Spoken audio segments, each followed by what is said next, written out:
இன்னைக்கு ஆடி 1ஆம் தேதி ஹோம்லி ஹப் போகணும்னு நினச்சிட்டு இருந்தேன். அரையாமலையில் அரைஞ்சாதான் வரும் கரையாது. இந்த மாதிரியும் வாழைத்தண்டு வந்து ஈஸியாக நம்ம அரைஞ்சிக்கணும். கடைஞ்சிட்டு அந்த புளி தண்ணியில் வந்து மிக்ஸ் பண்ணிக்குவேன். ஒரே ஒரு கண்டிப்பாக ஒரு டிப்ஸ் என்னன்னா, ஆவி வந்து அந்த சைட் வடகம் தான் ஆட் பண்ணிக்கோங்க. இப்போ இதில் வெள்ளை அடியெல்லாம் பிடிக்க மாட்டேது டிஸ்அட்வான்டேஜை நான் பார்க்குறேன். இன்னொரு வாஷ் பண்ணிக்கிறேன். இல்லைன்னா உருளைக்கிழங்கு கருணக்கிழங்கு இதெல்லாம் தவிர்த்துட்டு நீர் காய்கறிகள் போண்டா வந்து என்னடா வாழைத்தண்டு இந்த வாசனையாகவும் நல்லா இருக்கும். ஷார்ட்ஸில் காமிச்சிருப்பேன், ஷார்ட்ஸில் பாருங்கள். ஆவி பறக்க சாதமும் ரெடி.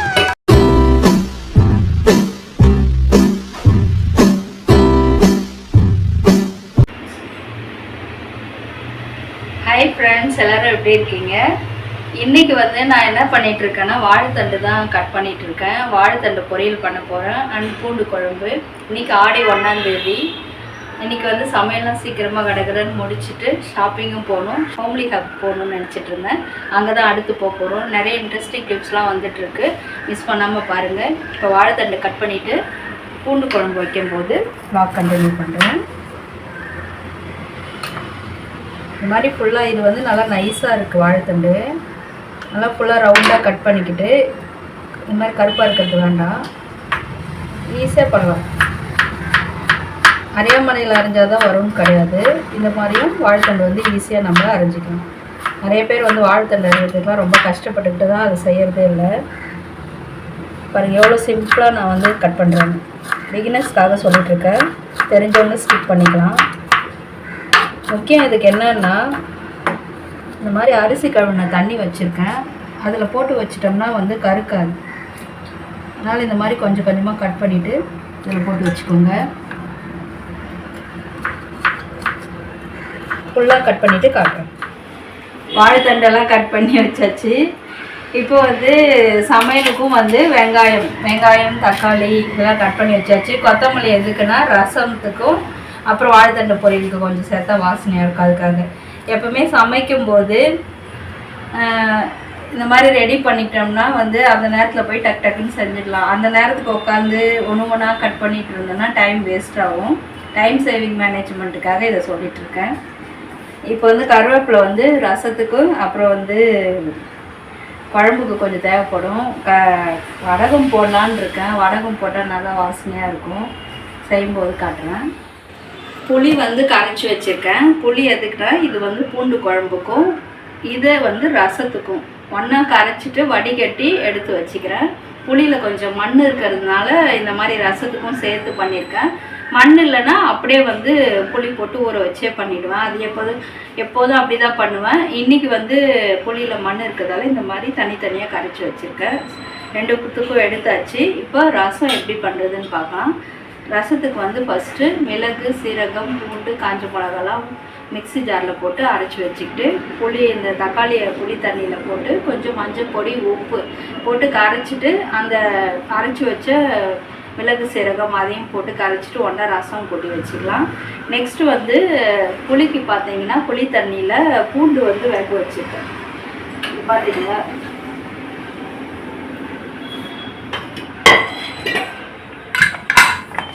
பூண்டு வந்து ஆல்ரெடி என்ன பண்ணேன், இப்படி ஒரு 30 பல் பூண்டு கிட்ட இருக்கும். இதை வந்து நல்லா வேக வச்சுருக்கேன். இதை கடைஞ்சிட்டு அந்த புளி தண்ணியில் வந்து மிக்ஸ் பண்ணிக்குவேன்.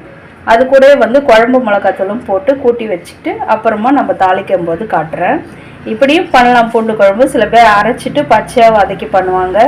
சில பேர் பூண்டு அப்படியே நிறைய பூண்டு தட்டி போட்டு அதையுமே பூண்டு குழம்புன்னு சொல்லுவாங்க. ஆனால் வந்து இந்த மாதிரி வைக்கிறது தான் வந்து உடம்புல வந்து நம்மளுக்கு நல்லா சேரும். பூண்டு வந்து நல்லா ஸ்மாஷ் ஆகி வயிற்றுக்குள்ளே போகும்போது உடம்புல நல்லா நம்மளுக்கு சேர்ந்து இந்த வாயு பிரச்சனை இதெல்லாம் இருக்காது. ஸ்மாஷ் பண்ணிக்கலாம் பூண்டு.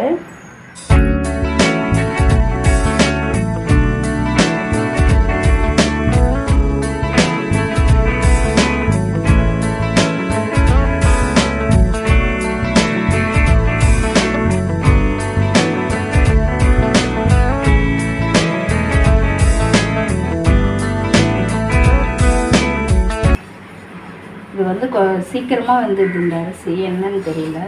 இன்னும் கொஞ்ச நேரம் ஆகட்டும். இதையும் பார்த்துட்டு இருக்க வேண்டியதாக இருக்குது.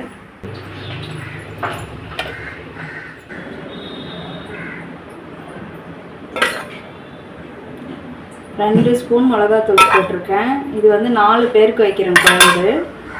2 பேருக்குன்னா இதில் பாதி போட்டால் போதும். ஒரு 1.5 ஸ்பூன் போட்டால் கூட போதும். உங்கள் மிளகாத்தூள் எவ்வளோ காரம் இருக்குதுன்னு பார்த்து அந்த மாதிரி ஆட் பண்ணிக்கோங்க. இது அப்படி இருக்கட்டும். இப்போ வந்து ரசம் கூட்டிக்கலாம். ரசத்துக்கு வந்து 1.5 தக்காளி எடுத்து வச்சுருக்கேன், அது போட்டுக்கிறேன். கொஞ்சம் மஞ்சள் பொடி, உப்பு ஒன்றா சேர்த்து கரைச்சிக்கலாம். ரசத்துக்கு வந்து இடிக்கிறதுக்கு மிளகு சீரகம் போட்டு வச்சுருக்கேன். ஒரே ஒரு காஞ்ச மிளகு ஆட் பண்ணிக்கிறேன். அப்புறமா லாஸ்ட்டில் பூண்டு ஆட் பண்ணுவேன். இதை ஃபஸ்ட்டு கிரைண்ட் பண்ணிட்டு வந்துடுறேன். இந்த சின்ன பழம்லாம் எடுத்து வச்சுருக்கேன் ரசத்துக்குன்னு. இல்லை எது நல்லா இருக்குன்னு பார்க்குறேன். எல்லாம் நல்லாயிருக்கு. இதை போட்டு இடிச்சிக்கிறேன். இடித்து வச்சதை இதில் போட்டு கரைச்சிக்கிறேன். ரசம் கொஞ்சம் நீர்க்க வச்சுதான் நல்லாயிருக்கும். அதனால் மிக்ஸி ஜாரில் கொஞ்சம் தண்ணி ஊற்றி கழுவிட்டேன். தெரியாத பிகினர்ஸ்க்காக காட்டிகிட்ருக்கேன். ரசம் வைக்க தெரிஞ்சவங்க okay. Simple and super method. டேஸ்டியான ரசம் வரும். இதில் சிம்பிளாக பண்ணலாம். தாளிக்கலாம் ரசம்.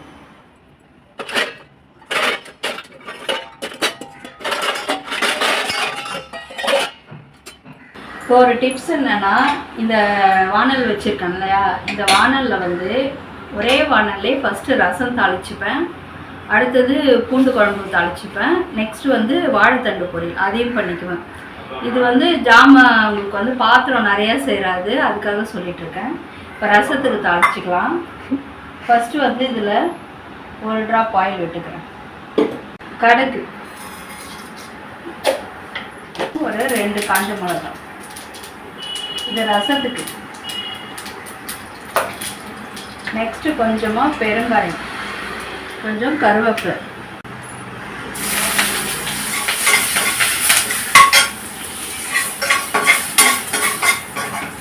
குறைஞ்சதும் இப்போது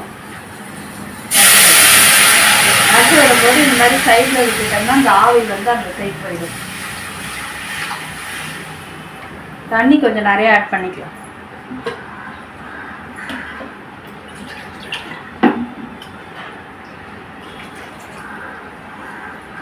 மேலே கொஞ்சமாக கொத்தமல்லி தழை. ரசம் நுரைச்சி வரட்டும், பார்க்குறோம். ரசம் நல்லா கொதிச்சு வந்துடுச்சு. இந்த டைமில் வந்து இது உங்களுடைய விருப்பம். நான் ஆட் பண்ணுவேன். ரசப்பொடி வந்து ஒரு 2 ஸ்பூன் ஆட் பண்ணிக்கணும். இது சின்ன ஸ்பூன் தான். பெரிய ஸ்பூன்னா ஒரு டேபிள் ஸ்பூன் ஆட் பண்ணிக்கோங்க. வாசனையாக இருக்கும். நான் இருக்குதுன்னு ஆட் பண்ணியிருக்கேன், இல்லைன்னா ஓகே. அப்படியே வச்சாலுமே நல்லா வாசனையாக இருக்கும். இந்த ரசப்பொடியில் எதுவும் வாசனைலாம் வர்றது கிடையாது. நம்ம போடுறோம் பார்த்தீங்களா, மிளகு சீரகம் பூண்டு, இதில் தான் ரசமே வாசனை வர்றது காரணம். இது கொஞ்சம் கட்டியாக தான் இருக்குது. இப்போ நான் தண்ணி வந்து ஆட் பண்ணிக்குவேன். ஆஃப் பண்ணிடுறேன். ஆஃப் பண்ணிவிட்டு ரசத்தை ஊற்றிக்கிறேன்.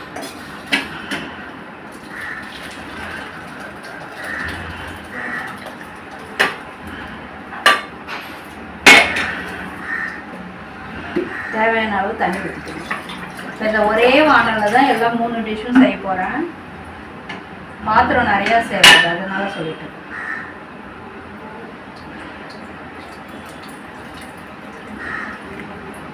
ஓகே, ரசம் ரெடி. பூண்டு குழம்பு தாளிக்கிறதுக்கு ஒரு 4 ஸ்பூன் எண்ணெய் விட்டுக்கிறேன். ஃபஸ்ட்டு வந்து ரிஃபைண்ட் ஆயிலில் தான் தாளிக்கிறேன். நெக்ஸ்ட் லாஸ்ட்டில் தான் நல்லெண்ணெய் விடுவேன். இது ஃபஸ்ட்டு காயிட்டோம். இன்னும் காஞ்சிடுச்சு. இப்போ வந்து வடகம் தான் ஆட் பண்ணிக்க போகிறேன்.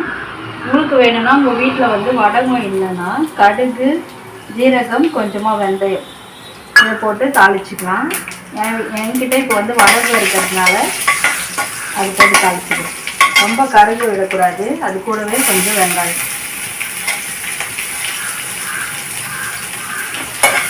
வெங்காயம் போட்டு நல்லா வதக்கிக்கலாம்.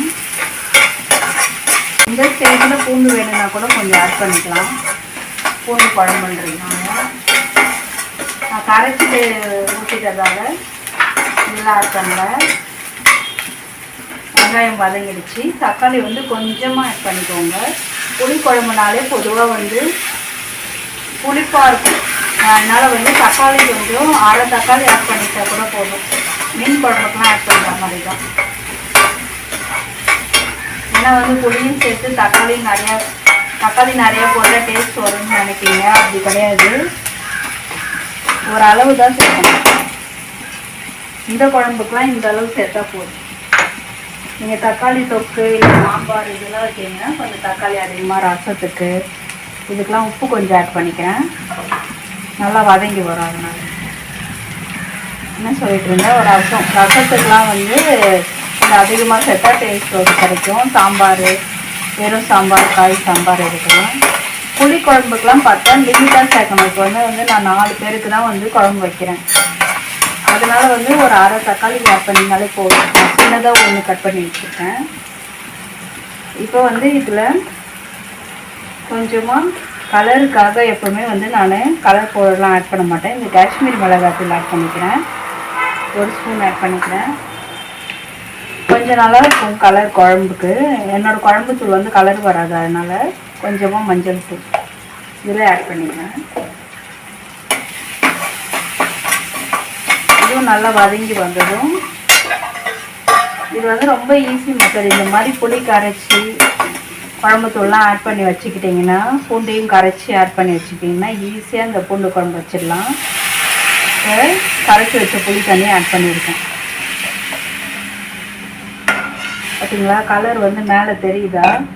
மேலே தெரியும்னு நினைக்கிறேன். இதுக்காக தான் நான் வந்து காஷ்மீரி மிளகாத்தூள் ஆட் பண்ணேன். இல்லைன்னா வெறும் இந்த கலர் மாதிரி தான் வரும். வீடியோக்காகன்னு கிடையாது, எப்பொழுதுமே நான் வைக்கும்போது கலர் இந்த எந்த மசாலா ஐட்டம்ஸ், அப்புறம் சப்பாத்திக்கு வைக்கிற சைட் டிஷ் எல்லாத்துலேயுமே வந்து காஷ்மீரி மிளகாத்தூள் ஆட் பண்ணேன். உப்பும் போட்டாச்சு. மூடி வச்சுட்டு ஒரு 10 மினிட்ஸ் கொதிக்கட்டும். பூண்டு குழம்பு ரெடி ஆகிடுச்சு. நல்லா எண்ணெய் பிரித்து வந்துடுச்சு. இப்போது இதில் வெல்லம் இல்லைன்னா உங்கள் வீட்டில் நாட்டு சர்க்கரை, இப்போ நான் நாட்டு சர்க்கரை ஆட் பண்ணியிருக்கேன். சர்க்கரை, நாட்டு சர்க்கரை இல்லை வெல்லம், 3த்தில் எதனா ஒன்று ஆட் பண்ணிக்கோங்க. அதுதான் டேஸ்ட்டு கொடுக்கும். பிடிக்காதவங்கன்னா ஓகே. இதுதான் வந்து எல்லா காரம், உப்பு, புளி எல்லாத்தையும் வந்து பேலன்ஸ் பண்ணி கொடுக்கும். அதனால் ஆட் பண்ணியிருக்கேன். நீங்கள் ஒரு இடம் ஆட் பண்ணி பாருங்கள், சூப்பராக இருக்கும். நிறைய பேருக்கு தெரிஞ்சுக்கும்னு நினைக்கிறேன். தெரியாத பிகினர்ஸ்க்காக சொல்லிகிட்ருக்கேன். வெல்லம் போட்டு ரொம்ப நேரம்லாம் கொதிக்கக்கூடாது. ஆஃப் பண்ணிவிட்டு அதிலே கரைஞ்சிடும். இப்போது எடுத்து ஒரு பாத்திரத்தில் மாற்றிக்கலாம். முன்னே சொன்ன மாதிரி இந்த பாத்திரத்திலே தான் வாழைத்தண்டு பொரியல் பண்ணிடுவோம். அதனால் வழித்து ஊற்றிட்டு காட்டுறேன். கழுவிட்டு அதே வானலை யூஸ் பண்ணிக்கிறேன்.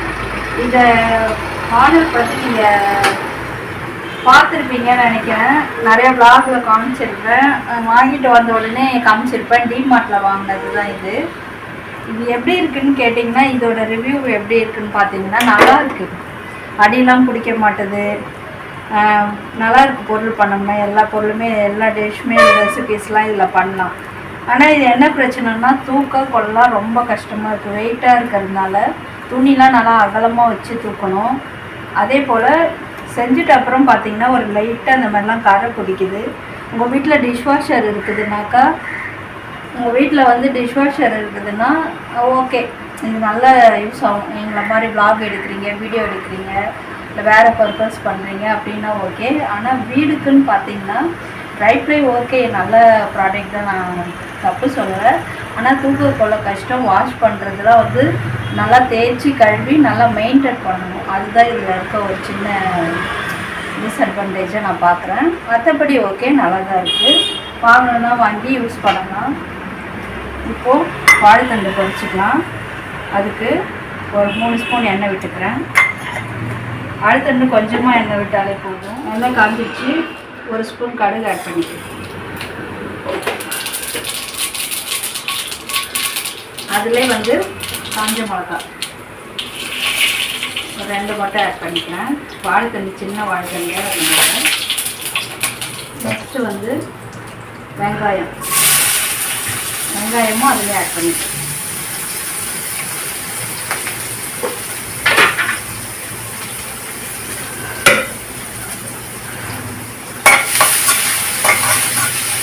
சிம்பிளாக செய்யலாம் இந்த பொரியல். வாழைத்தண்டு என்னன்னா கொஞ்சம் உப்பு தாங்காது, உப்பு மட்டும் பார்த்து போடணும். நான் இப்போ வந்து என்ன பண்ணியிருக்கேன்னா,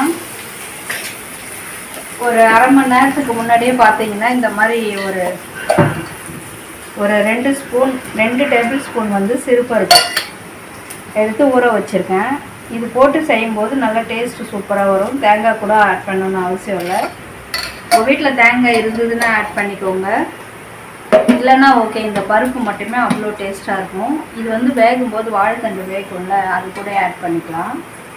இப்போது வாழைத்தண்டை வந்து தண்ணி வடித்து கொண்டு வந்தேன். இவ்வளோ நேரம் வந்து அது அரிசி கழுவின தண்ணியில் இருந்ததால தான் இவ்வளோ வெள்ளையாவது இருக்குது. இன்னொரு வாஷ் பண்ணிக்கிறேன், இல்லைன்னா ரொம்ப கருத்து போயிட்டுருக்கும் இந்நேரத்துக்கு. வெங்காயம் நல்லா வதக்கிடுச்சு. இப்போது வாழைத்தண்டை ஆட் பண்ணிக்கலாம். இந்த மாதிரி சின்ன இளவும் தண்டாக வாங்கிக்கோங்க, அப்போ தான் நல்லாயிருக்கும். ரொம்ப முக்கின தண்டுனா வந்து நல்லா இருக்காது அவ்வளோ சாப்பிட்றதுக்கு. இதில் நாரும் கம்மியாக இருக்கும். சேம் டைம் உங்களுக்கு வந்து நல்லா சீக்கிரமாக வெந்துடும். இப்போ இதில் வந்து கொஞ்சமாக மஞ்சள் பொடி ஆட் பண்ணிக்கிறேன். சில பேர் வெள்ளையாக செய்வாங்க, எனக்கு வந்து மஞ்சள் தூள் ஆட் பண்ணால் தான் பிடிக்கும். உப்பு ரொம்ப தாங்காது, அதனால் பார்த்து போட்டுக்கணும். உப்பு கொஞ்சமாக நான் இப்போ ஆட் பண்ணிக்கிறேன். பத்தலைன்னா நெக்ஸ்ட்டு கூட ஆட் பண்ணிக்கலாம். மஞ்சள் பொடி உப்பு போட்டு நல்லா வதக்கி விட்டுடுங்க. ரொம்ப ஈஸியான பொரியல், அதே மாதிரி உடம்புக்கு வந்து ரொம்ப ஹெல்த்தியானது. கான்ஸ்டிபேஷன் ப்ராப்ளம் இருக்கிறவங்க இந்த வாழைத்தண்டு வந்து வாரத்துக்கு ஒரு 2 தடவை எடுத்துக்கோங்க. அரியறதுக்கு தான் சில பேருக்கு தெரியாது, அதனால தான் நான் ஃபஸ்ட்டே காமிச்சிருந்தேன். அரியும் போது நீங்கள் கத்தியிலே வந்து சூப்பராக வந்து நைஸாக அரிஞ்சு எடுத்துடலாம். சில பேர் அரியாமனையில் அரிஞ்சால் தான் இந்த நார்லாம் போகும்னு சொல்லுவாங்களா, அப்படிலாம் கிடையாது. கத்தியிலே சூப்பராக அரிஞ்சு எடுத்துக்கலாம். இப்போ வந்து நான் இந்த சிறுபருப்பு ஊற வச்சோம் இல்லையா, அந்த தண்ணியோட நான் கழுவிட்டு தான் ஆட் பண்ணியிருக்கேன். கழுவிட்டு தான் ஆட் பண்ணியிருக்கேன். அந்த தண்ணியோட ஆட் பண்ணிக்கிறேன். அதே மாதிரி தண்ணி ரொம்ப ஊற்றிடக்கூடாது. வாழைத்தண்டே வந்து தண்ணி வந்து நிறைய வெளி வரும் வேகும்போது, அதுக்கு சொல்கிறேன். முக்கியமாக இந்த பொரியல் காட்டுறதுக்கு காரணம் என்னன்னா, இதெல்லாம் வந்து நிறைய பேர் செஞ்சு சாப்பிட்றது கிடையாது ரீசன்ட் டைம்ஸில். அதுக்காக தான் இந்த பொரியல்லாம் காமிக்கிறேன். இன்னும் நிறைய சில பேர் கேட்டிருந்தாங்க என்ன நிறைய நான்வெஜ்ஜு தான் காமிச்சிட்ருக்கீங்க, வெஜ்ஜு காட்டுறது இல்லைன்னு. ஒரு 10 மினிட்ஸ் வேகட்டும். என்ன கூட நிறைய பேர் கேட்டிருந்தாங்க, நீங்கள் என்ன நிறைய நான்வெஜ் தான் காட்டுறீங்க, அந்த மாதிரி வெஜ் ஐட்டம்ஸ்லாம் காட்ட மாட்டீங்கன்னு சொல்லி கேட்டிருந்தாங்க. அதுக்காக தான் முக்கியமாக இன்றைக்கி வந்து இந்த பூண்டு குழம்பும் இந்த வாழைத்தண்டு பொரியலும் செய்கிறேன். இன்னும் நிறைய வெஜிடேரியன் டிஷ்ஷஸ்லாம் உங்களுக்கு வேணும்னா கண்டிப்பாக கமெண்ட்டில் சொல்லுங்கள், நான் அடுத்தடுத்து இன்க்ளூட் பண்ணுறேன். அப்புறம் வந்து நெக்ஸ்ட்டு வந்து புரட்டாசி மாதம் எப்படி வரும், அதுலேயும் வந்து நிறைய ஒரு 1 மந்த்து ஃபுல்லாக என்னென்ன வெஜிடேரியன் டிஷ் இருக்கோ, முக்கியமாக வந்து இந்த பொரியல் ஐட்டம்ஸில் வந்து உருளைக்கிழங்கு, கருணக்கிழங்கு இதெல்லாம் தவிர்த்துட்டு நீர் காய்கறிகள், புடலங்காய், சௌச்சௌ, அப்புறம் வந்து சொரக்காய், பூசணிக்காய், இந்த மாதிரி ஐட்டம்ஸ்லாம் வச்சு எப்படி சாப்பிடாத நம்ம வீட்டில் சில்ட்ரன்ஸ் இருந்தாங்கன்னா சாப்பிடாதவங்கள கூட நல்லா டேஸ்டியாக அவங்களுக்கு செஞ்சு கொடுத்து எப்படி வந்து அவங்கள சாப்பிட வைக்கலாம் அப்படின்றதெல்லாம் நான் வந்து இன்க்ளூட் பண்ண போகிறேன். மிஸ் பண்ணாமல் பாருங்கள். இப்போது வாழைத்தண்டு வேகட்டும், வெந்ததுக்கப்புறம் பார்க்கலாம். போண்டா வந்து என்னடா வாழைத்தண்டு பூண்டு குழம்புன்னு சொல்லிட்டு போண்டா போட்டுருக்கேன்னு பார்க்காதீங்க. இது வந்து நேற்று முந்தா நாள்னு நினைக்கிறேன், மீந்த உளுந்து மாவு. இது இதுக்கு மேலே வச்சா தாங்காது, அதனால் வந்து போண்டா போட்டு இதையும் கூட சடிஷாக வச்சுருக்கேன். இங்கே வாங்க, வாழைத்தண்டு பொரியல் வந்து ரெடி ஆகிடுச்சான்னு பார்க்கலாம். வாழைத்தண்டும் நல்லா வெந்துடுச்சு. இளம் தண்ணுன்றதுனால ஒரு 10 மினிட்ஸில் வெந்துடுச்சு. முத்தனை தண்டுலாம் 20 மினிட்ஸில் ஆகும். அடிக்கடி ஏன் அதை சொல்கிறேன்னா தெரியணுன்றதுக்காக தான், வேக்காடு வந்து எவ்வளோ போடணுன்றதுக்காக சொல்கிறேன். லாஸ்ட்டில் வந்து கொத்தமல்லி தழை கொஞ்சம், தேங்காய் போடுறதா அது கூட ஆட் பண்ணிக்கோங்க. இன்றைக்கி தேங்காய் நான் ஆட் பண்ணல, கொஞ்சமாக பெருங்காயம், வாய் பிடிக்குன்றதுனால கொஞ்சமாக பெருங்காயம் ஆட் பண்ணிக்கிறேன். கொஞ்சம் வாசனையாகவும் நல்லாயிருக்கும். அவ்வளோதான், அப்படியே மூடி வச்சுட்டா இன்னும் நல்லா சூப்பராக வெந்துடும். ஸ்டவ் ஆஃப் பண்ணிடுறேன். ஆஃப் பண்ணிவிட்டு மூடி வச்சிடலாம். அவ்வளோதான். சமையல்லாம் முடிஞ்சிடுச்சு. பூண்டு குழம்புல வந்து கொஞ்சமாக வந்து நல்லெண்ணெய் ஆட் பண்ணியிருக்கேன். ஷார்ட்ஸில் காமிச்சிருப்பேன், ஷார்ட்ஸில் பாருங்கள். இது வந்து உளுந்து போண்டா. உளுந்து போண்டாவும் ரெடி. வாழைத்தண்டு பொரியல் ரெடி. ஹெல்த்தியான பொரியல்.